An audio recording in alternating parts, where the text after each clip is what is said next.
The United States Navy was authorized by the Continental Congress on October 13, 1775, amid death, war, and revolution. Though the fleet was small, sailing 27 ships, and the odds were overwhelmingly not in their favor, the Navy succeeded in defending the shores of what would become the United States of America. Over 200 years later, the U.S. Navy has developed into the world's largest and most powerful force to sail the high seas. Every sailor lives by the core values honor, courage, and commitment, and represents every type of American the country has to offer. How did the Navy come to leave such an impactful legacy in American history? Why does the Navy continue to guard the waters and shores of our home and allies? The 4th of July is typically the celebration of a unifying victory for the United States of America. Still, in all actuality, the road to independence was far more diverse and violent than we tend to realize. At no time did more than 45% of colonists support the war effort, and at least a third fought for the British. This war pitted neighbor against neighbor. The American Revolution wasn't just colonists rebelling against the mother country, but each other as well. Colonization efforts began in the late 16th century, and while many northern colonies failed, the English eventually settled and began building a new life. By the 1770s, tensions had risen between the American colonies and the British Empire. The pot was going to boil over sooner or later. Many believed peace was an option and negotiations could be made, but no matter what happened, the injustices could not be overlooked. Three major events led up to the fateful day of April 19, 1775: the Boston Massacre, the Boston Tea Party, and the Stamp Act. A group of colonists in Massachusetts decided it was time to start fighting back. The Massachusetts Provincial Congress began storing large quantities of guns and ammunition in preparation for war. When the British got word of what was happening, they traveled to Lexington and Concord to confiscate their means of war and arrest the rebels involved. Skirmishes between the troops and Colonial militiamen kicked off a full-blown armed conflict. By the following summer, the American rebels were waging a full-scale war for independence. John Adams was one of many influential men who thought that peace was never an option, and as such, he advocated for the creation of a continental navy that would patrol the coastline. The colonies needed someone to protect the American coastlines from British raiders, while also allowing for international relations with other countries, such as France, to garner support. There was only one problem with that. Launching a naval fleet that was not under the command or permission of the British Empire would imply sovereignty and independence, a move the colonies were not ready to make quite yet. Despite Adams' feelings towards the subject, many still felt that peace was feasible.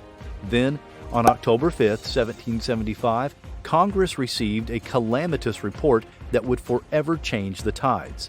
Two ships, loaded to the brim with munitions, unarmed and without a convoy, had departed from Britain and were heading for Quebec. In response to the possible threat, Congress formed a strategic committee to enact a plan to capitalize on the situation. The committee was composed of mainly Navy supporters, and they suggested that Massachusetts, Rhode Island, and Connecticut should dispatch armed vessels to intercept the British ships. While they were mulling over this plan, George Washington, Commander-in-Chief of the Continental Army, commandeered 3 schooners off the coast of Massachusetts. His actions effectively preempted Congress's decision. On October 13, 1775, the Continental Congress elected to arm ships to fight off British supply ships. This was the birth of the Continental Navy. The Continental Navy was pivotal to securing the American victory and gaining independence from the British Empire. The establishment of the fleet was also credited with provoking a diplomatic crisis that led to France joining the colonies in their rebellion. Without the intervention and support of the French, the American Revolution may have failed. Despite having become a cornerstone of war, the Continental Navy was disbanded after the signing of the Treaty of Paris in 1783. Congress continued to support the sailing fleet after victory, But with the war over and the Articles of Confederation taking hold in 1781, the Navy was no longer needed. Upon dismantlement, many of the vessels were sold off. It would be over a decade before the re-establishment of the National Naval Force took place. In response to piracy from African countries, Congress felt as though the fleet was needed once more. North African pirates were frequently victimizing American merchant vessels in the Mediterranean Sea. Before the U.S. could safely explore the markets and enter into new trade agreements, Congress was forced to find a solution. On March 27, 1794, Congress authorized an act that would deploy naval forces as well as the construction of 6 new vessels. Only 3 of the 6 were initially completed: the USS United States, the USS Constellation, and the USS Constitution. The Congressional Act stipulated that construction would cease if peace with Algiers was achieved. However, an agreement was reached in the early months of 1796, but Congress approved the finishing of 3 frigates anyway.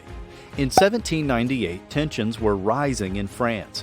This prompted greater public support for a strong naval fleet, and officials from the Department of War, the Department of Treasury, and Congress pressured for the creation of a department that would be solely responsible for naval affairs.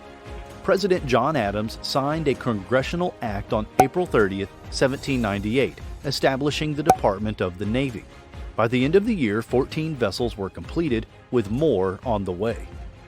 Around the turn of the century, naval shipyards sprung up out of the woodworks: the Philadelphia Naval Shipyard, the Washington Navy Yard, Boston Naval Shipyard or Charleston Navy Yard, and the New York Navy Yard. The new installations were built along important rivers and on the coastlines of major American cities to support increased ship production and to prepare the existing ships for future combat. The U.S. Navy continued to grow and thrive throughout the Revolutionary War, its recreation, and the War of 1812. The fleet became a prominent major naval force, and in 1814, Congress endowed the Navy with the responsibility of protecting overseas commerce. The nature of the world was an ever-changing landscape, forcing the hands of American leaders to overcome and adapt to the new scenery. But the ending of an age left the U.S. Navy falling desperately behind its competitors, becoming quiescent and endangering the legacy the sailors had worked hard to craft. The ending of the War of 1812 rewarded the Navy's victory and accomplishments in the form of better funding and embarking on new construction. The expense of larger sailing ships was prohibitive in a way, and many of the projects were left behind and half-built and stranded in shipyards until the end of the Age of Sail. The main naval force was composed of large sailing frigates with several smaller sloops. The U.S. entered a phase of peace that lasted over 3 decades. It wasn't until the 1840s that the Navy began to adopt steam-powered engines and shell guns, many years after the French and the British had begun adopting those new technologies. During this short period of peace, enlisted sailors would come to include foreign-born men and native-born Americans. This group of men tended to be social outcasts who had very few employment options or were trying to escape criminal punishment. By 1835, almost 3,000 men worked and sailed with merchant ships out of the Boston harbor, but only 90 would be recruited by the Navy. Though it was unlawful for black men to serve in the Navy, this law was often ignored. Despite its outward prestigious characteristics, the Navy welcomed any sailor who would uphold the laws and values of the high seas. This mindset had been kept throughout naval history and into modern history, leaving the U.S. Navy the most diverse group out of any branch. Naval history continued forward with the emergence of the ironclads, the 1871 Korean campaign, the Virginius affair that saw the reprimands of naval decline, and the 1890s construction of the first battleships in U.S. history, the USS Texas and USS Maine.